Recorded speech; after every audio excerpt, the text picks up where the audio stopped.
हाँ, तो विद्यार्थियों, आपका हमारी इस ऑनलाइन कक्षा में बहुत बहुत स्वागत है। लास्ट जो हमने डे 17 में जो हमने पढ़ा था, डे 17 जो हमारा थ्योरेटिकल पार्ट था, उसमें हमने पढ़ लिया था गाउस का नियम जो है वो हमको पढ़ना था। ठीक है, तो आज जो है वो हम गाउस का नियम पढ़ेंगे। आइए देखते हैं। हम गाउस के नियम पे हमने छोड़ दिया था, हमने स्टार्ट नहीं किया था। तो आप रजिस्टर में नोट बना ही रहे होंगे, आई होप। तो अब आप उसमें नोट्स बनाना शुरू कर दीजिए, हम उसको कंटिन्यू रखते हैं। ठीक है, आइए। तो देखिए, यहाँ आज का जो हमारा टॉपिक है वो है गाउस का नियम।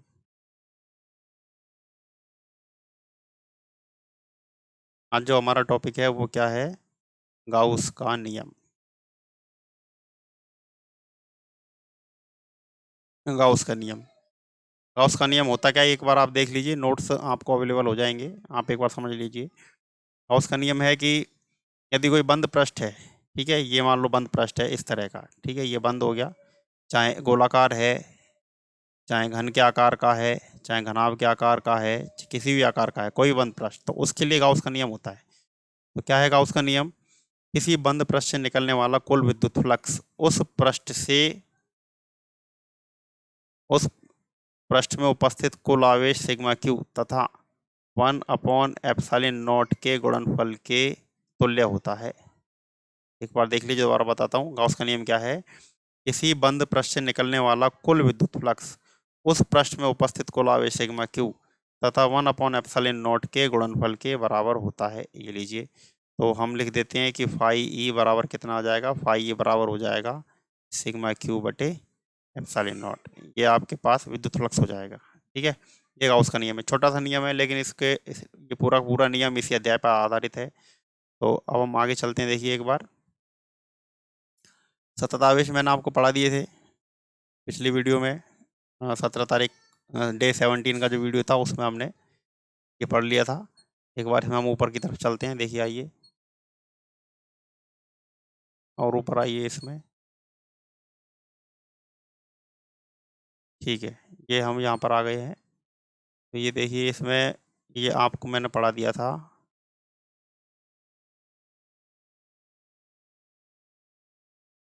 ये लीजिए, ये यहाँ पे हमने गाउस का नियम यहाँ पे छोड़ा था। ठीक है, यहाँ पे, और ये मैंने आपको पृष्ठीय आवेश घनत्व तक पढ़ा दिया था। ये गाउस का नियम हो चुका है। अब हम अपने एक बार नोट्स में चलते हैं। आइए, ये गाउस का नियम यहाँ से शुरू हुआ था, और ये देखिए, ये आज का जो काम है यहाँ से शुरू हो रहा है। गाउस का नियम है, गाउस प्रमेय। ठीक है, ये आप लिख लेना, मैंने ये लिखवा दिया है। अब इसके एक बार देखो, कुछ महत्वपूर्ण तथ्यों पर एक बार हम नज़र डालते हैं। क्या है ये? गाउस का नियम केवल बंद पृष्ठ के लिए ही सत्य होता है। ये बहुत ही इंपॉर्टेंट बात है, ये ध्यान रख लेना। आगे हम बहुत सारे न्यूमेरिकल्स करेंगे जिसमें हमको ये देखना पड़ेगा कि गाउस का नियम जो है वो बंद पृष्ठ के लिए ही सत्य है। ठीक है, ये ध्यान रख लीजिए, केवल बंद पृष्ठ ही होना चाहिए, खुला पृष्ठ नहीं होना चाहिए, यहाँ पे लिखा हुआ है ये। दूसरा क्या है कि फ्लक्स जो विद्युत फ्लक्स जो होता है, इसको ये फाई ई, ये गाउसियन पृष्ठ के आकार, आकृति, क्षेत्रफल और किस पर? आवेश की गतिशीलता, स्थिरता या उस बंद पृष्ठ के अंदर आवेश वितरण आदि पर निर्भर नहीं करता है। ठीक, और देखिए आगे तीसरा है, विद्युत फ्लक्स फाई या फाई ई बंद पृष्ठ के भीतर आवेश वितरण पर भी निर्भर नहीं करता है। इन तीनों को मिला के मैंने एक ही बना दिया है। ठीक है ना? तो आप भी याद रखने के लिए एक ही कर सकते हैं कि आकार, आकृति, क्षेत्रफल, आवेश वितरण, आवेश की गतिशीलता, आवेश की स्थिरता इन पर निर्भर नहीं करता है। मतलब क्या, इस तरह का पृष्ठ हो, इसके अंदर आवेश 3Q है, या फिर एक गोलाकार हो, 3Q है, तो कोई फर्क नहीं पड़ने वाला। गोल है, चौकोर है, आयताकार है, घनाकार है, कोई फर्क नहीं पड़ेगा। ठीक है, इस तरह से। अगला क्या है? गाउस का नियम। ये देखिए, गाउस का नियम गाउसियन पृष्ठ में परिबद्ध आवेश की मात्रा उसकी प्रकृति और माध्यम पर निर्भर करता है। तो देखिए, ये वाला जो पॉइंट है केवल इसी पर निर्भर करेगा, और किसी पर निर्भर करेगा नहीं करेगा। क्या क्या है? गाउस का नियम गाउसियन पृष्ठ में परिबद्ध आवेश की मात्रा उसकी प्रकृति तथा माध्यम पर निर्भर करता है। ठीक, फिर क्या है? किसी बंद पृष्ठ में परिबद्ध कुल आवेश शून्य है, तो उस पृष्ठ से संबंधित निर्गत फ्लक्स भी शून्य होगा। अब देखो, अगर मान लो कि ये पृष्ठ है और इसके अंदर कुल आवेश शून्य है, देखो यहाँ पर कोई आवेश नहीं है, तो सिग्मा क्यू बराबर 0 है अंदर। और यहाँ पर भी देखो -3C, और ये दोनों मिलकर हो रहे हैं +3C, यानी +3 कूलम। तो यहाँ पर भी कुल 0 है, इसलिए यहाँ से भी निकलने वाला आवेश क्या हो जाएगा? 0 हो जाएगा। ये लिखा हुआ है। ठीक, अब आगे आइए नेक्स्ट। देखिए देखिए आगे क्या है? गाउस के नियम उन सभी सदिश क्षेत्रों का पालन करता है जो व्युत्क्रम वर्ग नियम का पालन करते हैं, जैसे गुरुत्वीय क्षेत्र, विद्युत क्षेत्र, चुंबकीय क्षेत्र। तो देखिए गुरुत्वीय क्षेत्र का सूत्र आपने पढ़ा होगा Gm1 m2 upon r square. ऐसे ही विद्युत क्षेत्र के लिए सूत्र पढ़ा है हमने, के विद्युत बल के लिए के Q1 Q2 upon r square. ऐसे ही चुंबकीय क्षेत्र के लिए आप पढ़ोगे I dl sine theta upon r square. ऐसे ही ये वाला सूत्र ही पढ़ोगे आप। तो इन सभी में नीचे क्या आ रहा है, एक्स स्क्वायर आ रहा है, तो ये व्युत्क्रम वर्ग नियम का पालन करने वाले बल होते हैं। ठीक है, इन्हीं के लिए इन सभी के लिए गाउस का नियम वैध होता है, यानी इन सभी पर लागू होता है। अलग क्या है, बंद पृष्ठ के बाहर कोई यदि आवेश उपस्थित है तो उसका कोई प्रभाव नहीं पड़ेगा। बंद पृष्ठ के बाहर देखिए, ये मान लो बंद पृष्ठ है, इसके अंदर 5 कूलम आवेश है, यहाँ पर -3 कूलम है, यहाँ पर 2 कूलम है, तो अंदर कुल कितना हो गया, 5 + 2 और ये हो जाएगा -3। ठीक है, तो 5 और 2 7, 7 में से 3 घटाए हमने तो बच गए 4 कूलम। तो अब कुल आवेश 4 कूलम है। अब यदि मान लो कि यहाँ पर भी आ जाए -2 कूलम, तो अब कितना हो जाएगा, 4 - 2। क्या ये 4 में से 2 घटाएंगे 2 कूलम होगा? जी नहीं, बिल्कुल इसका कोई प्रभाव नहीं पड़ने वाला, क्योंकि ये बंद पृष्ठ के बाहर है। लेकिन गाउस का नियम हमने क्या पढ़ा था, गाउस का नियम हमने पढ़ा था उस पृष्ठ के अंदर उपस्थित आवेश जो होते हैं उसी का प्रभाव पड़ता है। देखिए लिखा है, किसी बंद पृष्ठ से निर्गत विद्युत फ्लक्स उस पृष्ठ में उपस्थित कुल आवेश, यानी उस पृष्ठ के अंदर उपस्थित आवेश होना चाहिए, बाहर उपस्थित है उसका कोई प्रभाव नहीं पड़ेगा। अब देखिए अगला जो है वो कूलम के नियम से गाउस का नियम प्राप्त करना, इसको देखते हैं हम।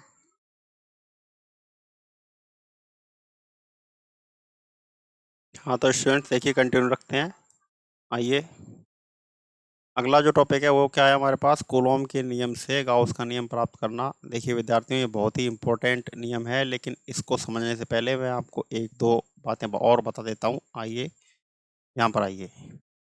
देखिए आप कोणों कोण के बारे में आप जानते ही हैं, एंगल, और एंगल के बारे में आपने पढ़ा है। जैसे मान लो कि ये दो रेखाएं हैं, इन दोनों के बीच में ये जो मापन होता है इसको हम कोण कह देते हैं। ठीक है, इनके बीच की जो दूरी होती है ये वाली, इसको हम एंगल से नापते हैं, कोण कह देते हैं।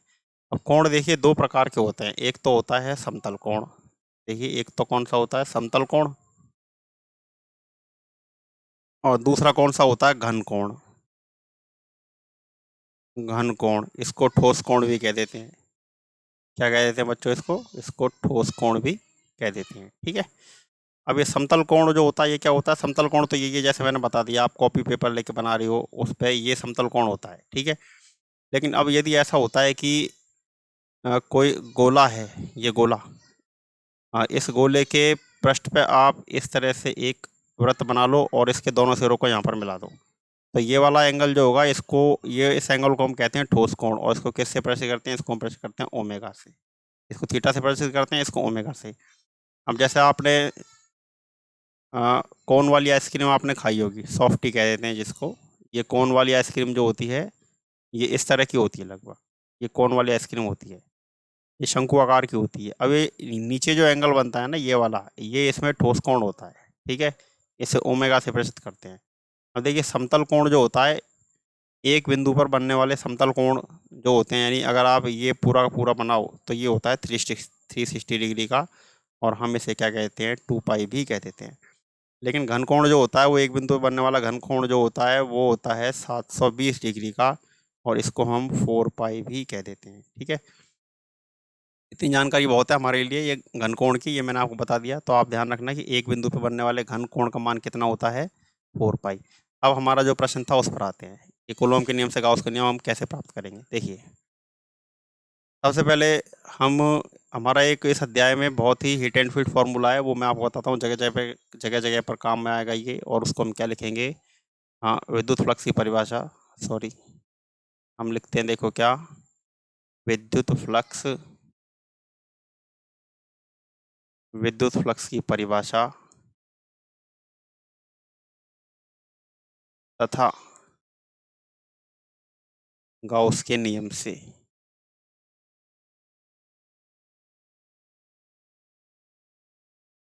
विद्युत फ्लक्स की परिभाषा तथा गाउस के नियम से। अब एक ये समीकरण आप ध्यान रखना, फाई ई बराबर ये समाकलन और ये एडीएस, फाई बराबर एडीएस कॉस थीटा बराबर sigma Q upon epsilon not. इस समीकरण को आप ध्यान रखिए, इसी की सहायता से हम आगे चलेंगे। ठीक है, देखिए आगे। अब ये विद्युत फ्लक्स की परिभाषा गाउस के नियम से समीकरण आ गया, समीकरण नंबर 1 हो गया। और विद्युत क्षेत्र के सूत्र से, अब विद्युत क्षेत्र जो होता है वो क्या होता है, बिंदु आविष्करण E बराबर होता है KQ/R², या हम इसको कह देते हैं 1/4πε0 Q/R²। ठीक है, यानी कि KQ/R²। ठीक है, ये कह देते हैं। अब ये समीकरण 1 था, ये तो 1 नंबर है, ये 2 नंबर है। अब हम क्या करते हैं कि समीकरण 1 में 2 से E का मान रखते हैं।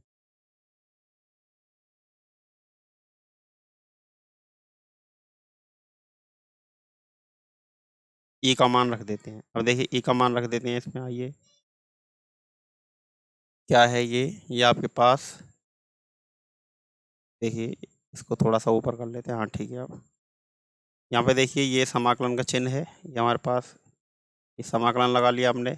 ये पृष्ठीय समाकलन है, संपूर्ण पृष्ठीय। और E का मान कितना है, ये रहा आपके पास 1/4πε0 और Q/R²। ठीक है, ये आ गया 1/4πε0 Q/R²। और ये क्या आ जाएगा, ds cos थीटा। अब यहाँ पे हम देखो Q और 4πε0, इसको तो हम बाहर ले लेते हैं, तो क्या आ जाएगा ये, देखिए यहाँ पे नेक्स्ट स्टेप में, यहाँ पर देख लीजिए आप, क्या आएगा ये 1/4πε0 सॉरी ε0 है ये। और ये Q को भी बाहर ले लिया आपने, ये लीजिए Q। और ये समाकलन के अंदर क्या रह जाएगा, समाकलन के अंदर ये आ जाएगा ds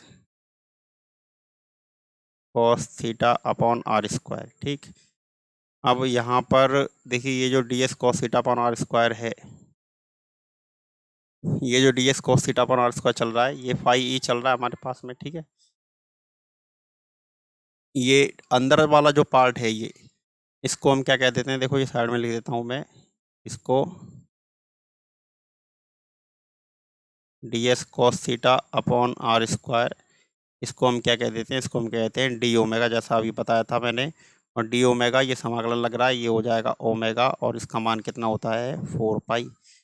तो मतलब यहाँ पे अब आप क्या लिखोगे, Q/4πε0। ठीक है, Q कह देते हैं या उसको सिग्मा Q कह देते हैं, कुल आवेश होता है वो। ठीक, और इस पूरे को आपने क्या लिख दिया, इस पूरे को आपने लिख दिया है क्या, डी ओमेगा लिख दिया। और अब ये सिग्मा Q/4πε0, और डी ओमेगा की जगह आपने क्या लिख दिया है, ओमेगा। और ये कितना आ जाएगा, ये आएगा सिग्मा Q/4πε0, और ये कितना यहाँ पर आ जाएगा 4π। ये 4π से 4π कट जाएगा, और बचा क्या यहाँ पे, यहाँ पर बच जाएगा φe बराबर सिग्मा Q/ε0। अब देखिए ये आपको ध्यान होगा, यही गाउस का नियम होता है। तो हमने कूलॉम का नियम उपयोग किया था। आप लोग सोचोगे सर कूलॉम का नियम कहाँ है, यहाँ पे देखिए ये वाला जो नियम है, ये जो नियम है, सॉरी,